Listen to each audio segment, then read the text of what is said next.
दिवाळी आली की घराघरात उत्साहाचं वातावरण निर्माण होतं. दिव्यांची रोषणाई, फटाक्यांचा आवाज, रांगोळ्यांची सजावट आणि सगळ्यात महत्त्वाचं म्हणजे दिवाळीचा फराळ. आणि या फराळात बेसन लाडू हा अगदीच जवळचा पदार्थ. पारंपरिक पद्धतीने केलेले हे बेसनाचे लाडू केवळ चवीलाच गोड नसतात, तर आपल्या घरात सणाचा आनंद आणखी वाढवतात. चला तर मग आज आपण पाहूया अगदी सोप्या पद्धतीनं बनवता येणारी दिवाळी स्पेशल बेसन लाडू रेसिपी. आता लागणारं साहित्य मी इथे घेतलंय. बेसन 1 कप, साजूक तूप अर्धा कप, पिठी साखर अर्धा कप, ड्रायफ्रुट्स आणि वेलची पूड. इथे मी एक जाड कढई घेतलेली आहे. त्यात आपण बेसन घालून एक 4 ते 5 मिनिटं मंद आचेवर बेसन परतून घेऊया. इथे मी 4 ते 5 मिनिटं बेसन छान असं परतून घेतलेलं आहे. आता यात आपण साजूक तूप घालून घेऊया.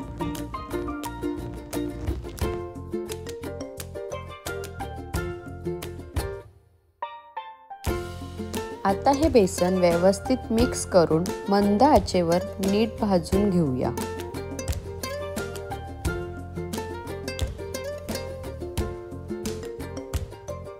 हे बेसन भाजताना गॅस अजिबात मोठा करायचा नाही. हळूहळू बेसनाचा रंग बदलायला लागतो आणि एक सुंदर सुवास येतो. साधारणपणे 15 मिनिटं सातत्याने ढवळत राहिलं की बेसन अगदी छान असं भाजून होतं. इथे तुम्ही बघू शकता छान असं तूप सुटायला सुरू झालेलं आहे. असं तूप सुटेपर्यंत बेसन छान असं भाजून घ्यायचं.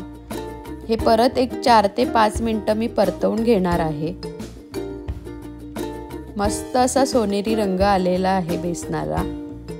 बेसन परफेक्ट असं भाजून झाल्यावर बेसनाचा रंग थोडा सोनेरी दिसतो आणि तुपामुळे ते थोडंसं सैलसर होतं.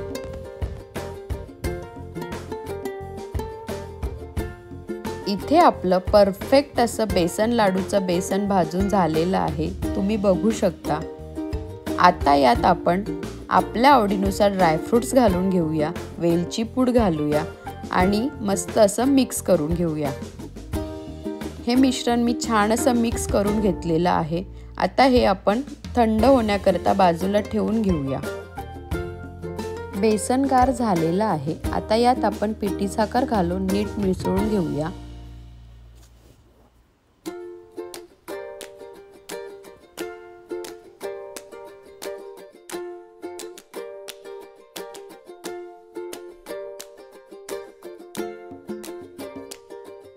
इथे मी हे मिश्रण छान असं मिक्स करून घेतलेलं आहे.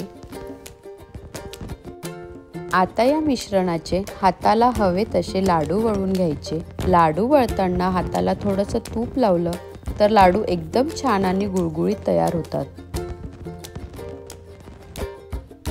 तर इथे मस्त असा आपला बेसन लाडू तयार झालेला आहे. तुम्ही बघू शकता.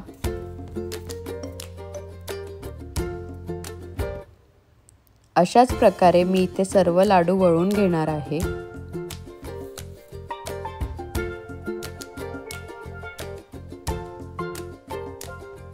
तर अशा प्रकारे आपले साजूक तुपातले बेसनाच्या सुवासाने भरलेले हे दिवाळी स्पेशल लाडू अगदी तयार आहेत.